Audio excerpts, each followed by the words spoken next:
papo mais profundo, mais reflexivo, e como que a gente pode se portar diante de tanto caos que muitas vezes está acontecendo agora, neste momento. Em muitos países está tendo cristãos sendo perseguidos nesse exato momento, enquanto você está assistindo esse vídeo. Graças a Deus ainda aqui no Brasil não tem tanta essa represália, e eu não estou falando sobre ser perseguido no sentido de ser, de ser chacota, de ai cara chato e tudo mais. Tô falando de ser perseguido realmente, sendo morto, pessoas sendo torturadas e mortas em vários lugares aí do mundo. É sobre isso que a gente vai falar um pouquinho hoje. Para vocês terem uma noção, trouxe alguns dados aqui. Hoje, a cada 7 cristãos, um é perseguido, né? Então, o número ali que passou de 365 para 380 milhões do ano passado. Isso foi um dado de 14 de janeiro de 2025, oferecido pela... É uma organização que se chama Portas Abertas, né? Onde eles realmente estão ali sempre em contato com diversos grupos missionários e cristãos para que realmente a gente possa ter esses dados, que infelizmente acontece muito, né?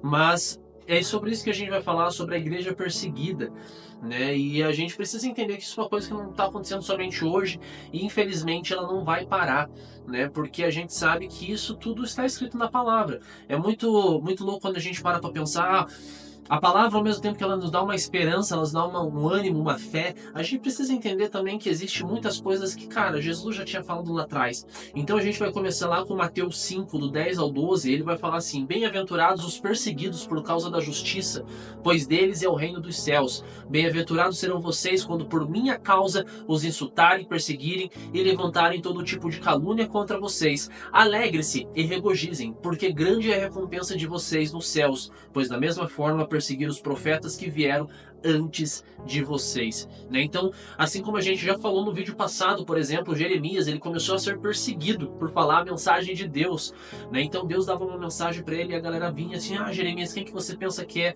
E ele estava sendo perseguido por conta daquilo, né? Assim como Daniel também, um outro exemplo, ele foi jogado na cova dos leões por não ter se prostrado diante do rei. Então, assim, quando a gente para olhar desde o Velho Testamento ao Novo Testamento, a gente vê uma igreja perseguida.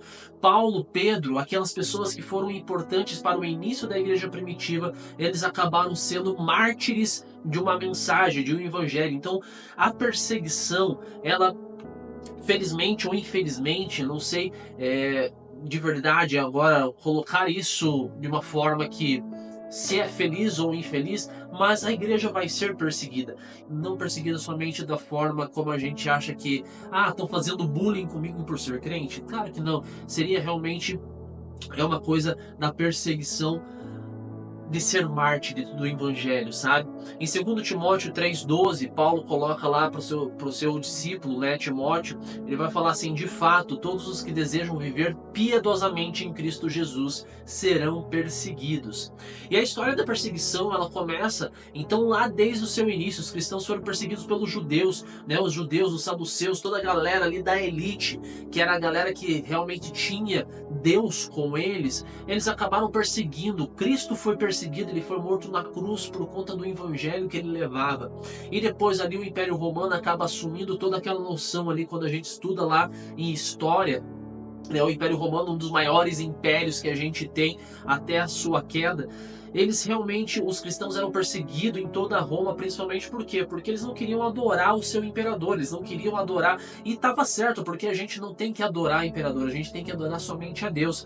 Mas nesse momento ali, então, a galera começou a jogar os cristãos ali no Coliseu, né? Então, aquele grande monumento que a gente conhece, que existe até hoje lá em Roma, na Itália, o Coliseu serviu como palco de diversas perseguições do cristianismo, né? Então eles colocavam a galera lá para realmente ser maltratada, ser torturada e até morta muitas vezes. Então ali, como eu já falei também, os mártires que a gente teve pela fé, Pedro, Paulo, Policarpo, tantos outros que viveram realmente o evangelho sendo perseguido.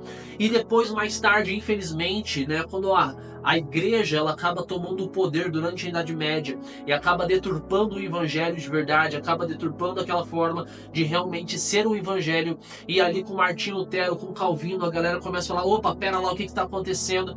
Na Reforma Protestante a gente vê uma perseguição muito grande em volta daquelas pessoas que realmente quer levar a verdadeira mensagem, o verdadeiro evangelho, né? Então Martinho Lutero ele foi perseguido pela própria Igreja Católica na época, onde a gente deveria ser, né, os irmãos, nós estamos unidos em uma mensagem única, mas infelizmente eles acabam sendo perseguidos pela Igreja Católica até vir a sua ruína, digamos assim, né, entre aspas. Enfim, não vamos entrar nesse detalhe, né? Quem quiser assista aí o vídeo que eu já fiz sobre a Reforma Protestante.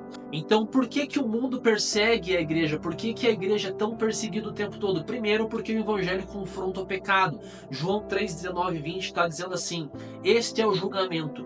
A luz veio ao mundo, mas os homens amaram as trevas e não a luz, porque as suas obras eram más. Quem pratica o mal odeia a luz e não se aproxima da luz, temendo que as suas obras sejam manifestas.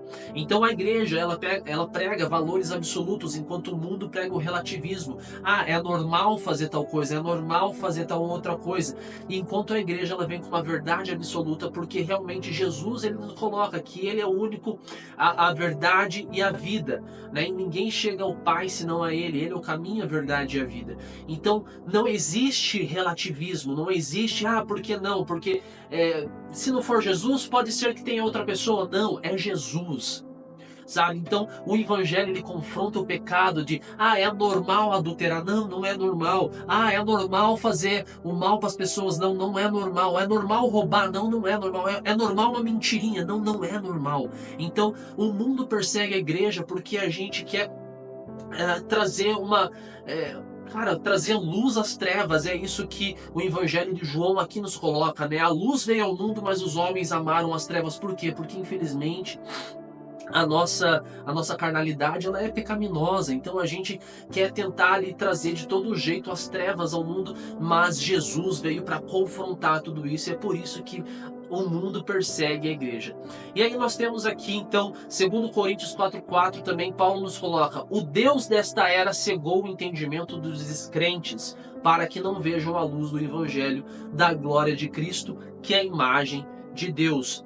Então, desde sempre, governos e sistemas humanos tentaram silenciar a igreja. Por quê? Porque Jesus é essa ameaça ao sistema do mundo, né? Em outra passagem ainda nós sabemos que existe lá que o mundo jaz no maligno, mas tem um bom ânimo, eu venci o mundo. Então Jesus nos coloca isso, mas realmente a gente precisa entender que o mundo todo ele jaz do mal, e a gente precisa entender que essa transformação ela vem da nossa mente, vem das nossas atitudes, é aquilo que eu vou proferir às outras pessoas. Mas a igreja é ameaçada também pelo mundo por conta disso, porque Jesus é uma ameaça ao sistema do mundo. Jesus ele vem para trazer a verdade, o mundo quer trazer a mentira. E a igreja cresce mesmo sob a perseguição. Quanto mais perseguida, mais a igreja se fortalece.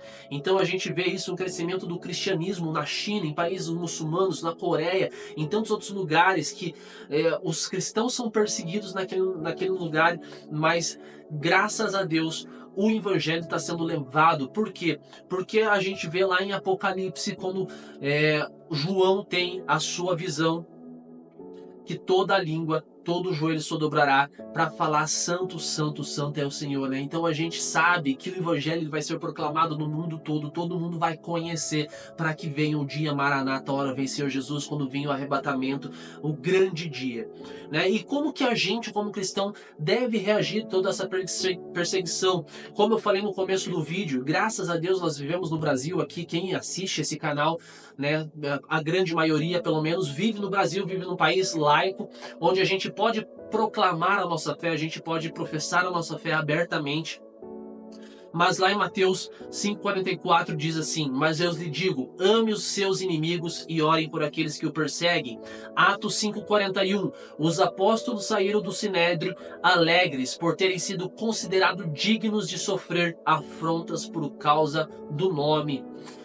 Quando a gente pensa nessa, Atos 5,41, os apóstolos saíram do Sinédrio. O Sinédrio, então, era aquele monte ali, digamos, um círculo, digamos assim, onde existia vários juízes, saduceus, fariseus, a galera, os mestres da lei, eles estavam julgando os apóstolos, e eles falam assim: os apóstolos saíram do Sinédrio alegres por terem sido considerados dignos de sofrer afrontas por causa do nome. Ou seja, cara, a gente tem que sair feliz porque a gente está proclamando o evangelho cada vez mais. Romanos 8, 35 ao 39 vai dizer assim: quem nos separará do amor de Cristo?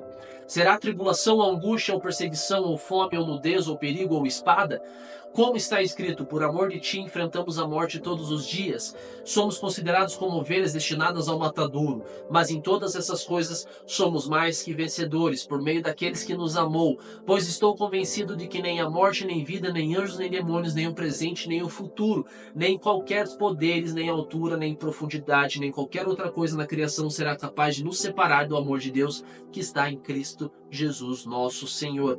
Então, assim, é importante a gente entender que a gente vai reagir a uma perseguição com ódio? Claro que não. A gente vai entender que, cara, eu preciso amar meus inimigos e eu preciso ser feliz em tudo aquilo que eu faço. Quando Paulo nos coloca que viver para mim é Cristo e morrer para mim é lucro, eu preciso entender que realmente existe um lugar maior, um lugar para onde eu vou. Ele não é como esse mundo, ele é um lugar celestial, maravilhoso, que Deus já conquistou por nós por meio de Jesus Cristo naquela cruz, né? Então, esse é o verdadeiro evangelho. Esses dias eu estou acompanhando, né? Sempre acompanho as notícias que está ocorrendo no meio da internet, e a gente viu o caso do padre, eu esqueci o nome agora do padre, mas vou colocar aqui, onde ele está sendo perseguido, por exemplo, por fazer uma live às 4 horas da manhã, e para falar assim de Jesus, para falar de Deus. Eu não estou aqui para julgar se é católico, se é evangélico, cara, o importante é falar sobre Jesus, é entender que existe um único Senhor e Salvador das nossas vidas, que é Jesus Cristo. Então, a conclusão e a reflexão que a gente deve entender: cara, não devemos temer se somos perseguidos, estamos no caminho certo, devemos nos fortalecer na nossa fé, precisamos conhecer a palavra cada vez mais. Cara, a gente precisa entender o que Deus quer da gente, como que a gente entende isso, lendo a palavra dele. Ele deixou escrito para que a gente pudesse entender cada vez mais. E é claro, sempre apoiar os cristãos que estão sendo perseguidos. Vamos orar cada vez mais pelos nossos irmãos. Eu lembro que uma vez eu tive a oportunidade de fazer uma peça que se chama Tortura, uma peça do Giovanni Si, da CNC, e cara, essa peça era muito forte. Eu lembro que eu tinha, sei lá, uns 16, 17 anos na época, ou talvez um pouco menos, talvez 15, 16, enfim, mais ou menos nessa faixa etária. E eu lembro que, cara, era uma peça muito forte. Eu fazia um personagem que eu apanhava, que eu fazia, cara, era uma peça que a gente era perseguido realmente. A gente é como se a gente fosse vários missionários, e nós estávamos lá na China, por exemplo, em cavernas, em lugares onde só tinha um papel, sabe? Então a gente precisa entender que existem os nossos irmãos que estão passando por esse momento ainda, sabe? Tipo, isso é uma coisa que eu escuto desde quando era criança, que a igreja era perseguida, e ela continua sendo, infelizmente, sabe? E cara, a tendência é piorar cada vez mais, né? Mas por quê? Porque realmente vai chegar o dia onde todo mundo vai ouvir falar sobre Jesus. Depois desse dia, Jesus vai voltar, né? E é isso que a gente mantém a nossa fé cada vez mais forte na volta de Jesus, porque, cara, o dia que ele voltar, não haverá mais dor, não haverá mais angústia, não haverá mais nada do que a gente tem neste mundo. E a nossa conclusão é entender aqui uma reflexão que me pegou muito também quando eu ouvi essa frase, que ela diz assim, ó: se o mundo te ama, será que realmente você está vivendo o evangelho? Cara, se ninguém te deu uma chacota de tipo, ah, lá vem o crente de novo, já lá vem o pastor de novo, cara, o que você está fazendo? Você não está falando sobre o evangelho para as outras pessoas? Cara, não vos conformei com este mundo, mas tenha a renovação da vossa mente. Paulo nos coloca isso em Romanos 12, sabe? Então, realmente, o que a gente precisa é ser diferente, é ser luz no meio dessa treva que a gente vive, né? Então, cara, é sobre isso que eu queria falar nesse vídeo, trazer essa reflexão sobre os nossos irmãos que estão sendo perseguidos até hoje, mas entender que existe realmente, isso é histórico, né? Desde que Jesus veio, começou a pregar a palavra dele, ele começou sendo perseguido, e os seus discípulos foram perseguidos, foram mártires do evangelho. Depois ali, na Idade Média, novamente, né, com Martinho Lutero, com Calvino, com tantos outros que foram perseguidos pela Igreja Católica, até realmente a gente chegar na igreja contemporânea, e ainda está acontecendo a perseguição, mas nós estamos livres aqui no Brasil, né? Então o que, que a gente está fazendo com essa liberdade? Cara, vamos falar de Jesus o tempo todo, vamos pregar Jesus o tempo todo, não somente com palavras, mas com a nossa vida, com a nossa ação. O que, que as pessoas estão vendo na nossa vida que está levando Jesus para a vida delas? Porque Jesus é o único que pode salvar. Então, vamos entender isso e espalhar a mensagem do Evangelho cada vez mais. É isso. Beijos, abraço e até o próximo vídeo.